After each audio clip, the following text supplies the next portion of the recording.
హి ఓం నమ శివాయ్. ఓం నమ శివాయ్. ఓం శ్రీ భద్రకాళీ సమేత వీరభద్రస్వామిని నమో నమః. మాతృ పితృభ్యో నమః. ఆచార్య అతిథిభ్యో నమః. శ్రీమాత లలితా త్రిపుర సుందరయే నమో నమః. శివశక్తి స్వరూపులారా, చాలా మంది శిష్యులు పోచమ్మ మంత్రమును అందించాలని చెబుతూ ఉన్నారు. పోచమ్మ అంటే గ్రామ దేవత. ఈమె అనుగ్రహం కోసం అర్థిస్తూ వేద మంత్రములు లేనప్పటికీ భక్తితో శ్రద్ధతో నామము శ్లోకము చెబుతూ పోచమ్మ యొక్క అనుగ్రహం పొంది సకల విధమైన శ్రేయస్సులు పొందుతూ ఉంటారు. ఈ పోచమ్మ అడెల్లి పోచమ్మ దేవాలయం నిర్మల్ జిల్లా సారంగపూర్ మండలం అడెల్లి గ్రామంలో వెలిసి ఉన్నది. ఆ ప్రాంతంలో పూర్వకాలం తీవ్రమైన కరువు సంభవించి తినడానికి తిండి లేని పరిస్థితుల్లో అనారోగ్యం పాలైన ప్రజలు చనిపోవడం చూసి ఆ ఊర్లన్నీ శ్మశానంగా మారిపోయినప్పుడు దాంతో తమను కాపాడమని శివుని ప్రార్థించగా తన కుమార్తె అయిన పోచమ్మను శివుడు ఈ ప్రాంతానికి రక్షకురాలిగా పంపించాడని తండ్రి ఆదేశం అనుసరిస్తూ ఈ ప్రాంతంలో నివాసం చేస్తూ జనులందరినీ భక్తులను కాపాడుతూ ఉంటుందని స్థల పురాణం చెబుతుంది. దేశంలో ఎక్కడ లేని విధంగా శివపార్వతుల యొక్క 7 కుమార్తెలుగా బ్రాహ్మిణి, మహేశ్వరి, కౌమారి, వైష్ణవి, వారాహి, ఇంద్రాణి, చాముండ విగ్రహములు ఈ దేవాలయంలో మనకు దర్శనమిస్తాయి. ఆదివారం నాడు ఈ దేవాలయంలో పసుపు భక్తుల యొక్క అభిషేకములతో నిండి ఉంటుంది. ఆదివారం ఈ దేవతకు అతి ప్రియమైన దినము. చాలా మంది భక్తులు ఈ దేవతకు దర్శనమునకు వెళ్తూ ఉంటారు. పోచమ్మ అన్నది ఆరోగ్య ప్రదాత, అనుగ్రహ ప్రదాత, సకల విధమైన శ్రేయస్సులను చేకూర్చగల మహత్తరమైన మహాదేవత. పోచమ్మ నామమంత్రమును మీకు అందిస్తూ ఉన్నాను. వీలైన వారు రోజుకి 8 మాలలు లేక 1,00,000 జపం పూర్తి చేసి పోచమ్మ యొక్క అనుగ్రహం పొందవచ్చు. ఆరోగ్యము లేక ఏదైనా ఇబ్బందులు ఉన్నప్పుడు 2వ మంత్రము రోజుకి 108 చెప్పునైనా సరే లేదా రోజుకి 8 మాలలు లేక దీక్షా కంకణం బదులే 1,00,000 జపం పూర్తి చేయండి. పోచమ్మ యొక్క అనుగ్రహంతో సకలము పొందగలరు. ఇప్పుడు నామ మంత్రము. ఓం శ్రీ పోచమ్మాయై నమః. మంత్రం మరోసారి. ఓం శ్రీ పోచమ్మాయై నమః. మంత్రం మరోసారి. ఓం శ్రీ పోచమ్మాయై నమః.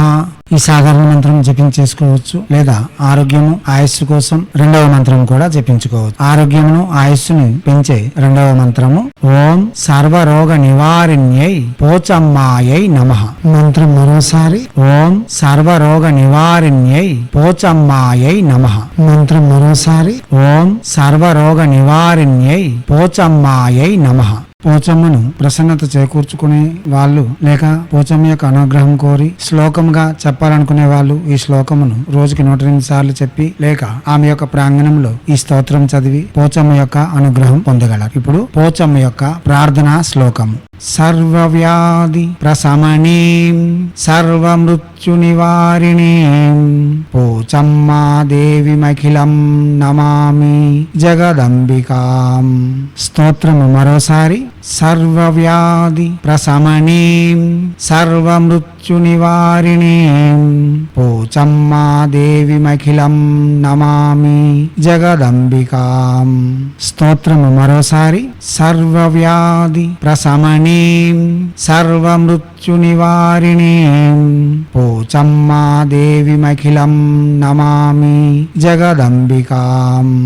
దివ్యత్మ స్వరూపులారా, ఏ మంత్రమైన వాచక జపమే చేయాలి. తొలి సంధ్య మరి సంధ్య కులదేవత ఆరాధన ఇష్టదేవత ఆరాధన పూర్తి చేసుకుని తర్వాత ప్రత్యక్షంగానే జపం చేసుకోవలసి ఉంటుంది. శుచి శుభ్రతలు పాటించవలసి ఉంటుంది. మద్యపానము, మాంసభక్షణ, పరస్త్రీ వ్యామోహము, ధూమ్రపానము నిషేధం. జపం చేసిన నాలు మనం దీక్షా కంకణబద్ధులుగా చేయగలగడం విశేషమైన ఫలితములు ఇవ్వగలదు. గురు సమ్ముఖంగా ఈ మంత్రమును గ్రహించి చేయడం వలన ఇంకా విశేషమైన ఫలితములు ఇవ్వగలదు. దిగ్బంధనాది విధులు నేర్చుకొని గురువు వద్ద నుండి యంత్రములు తెచ్చుకొని చేయడం వలన ఇంకా విశేషమైన ఫలితములు ఇవ్వగలదు. మీరు ముందు ప్రయత్నపూర్వకంగా చేయండి. ఒకవేళ కానప్పుడు మమ్మల్ని సంప్రదించండి లేక గురువులను సంప్రదించండి. యజ్ఞ యాగాదులు యంత్ర విధులతో చేయగలిగితే ఎటువంటిదైనా సరే అతి శీఘ్రంగా పొందవచ్చు. అదే ప్రకారంగా కింద డిస్క్రిప్షన్ లో లింక్ ఉంది. ఓపెన్ చేసి మీ అనుకూలత కొలది మంత్ర జపములు చేయండి. మీరు ప్రసంగములను విని ప్రత్యక్షంగా మంత్ర జపం చేయండి లేదా మా వద్దకు వచ్చి యజ్ఞాది విధులు గావించి యంత్రములు తీసుకుని వెళ్లి చేయండి లేదా మీరు యజ్ఞము యంత్రము మా చేత చేయించుకొని చేయండి లేదా గురువులను సమీక్షించి చేయండి. లేదా మంత్ర విధులను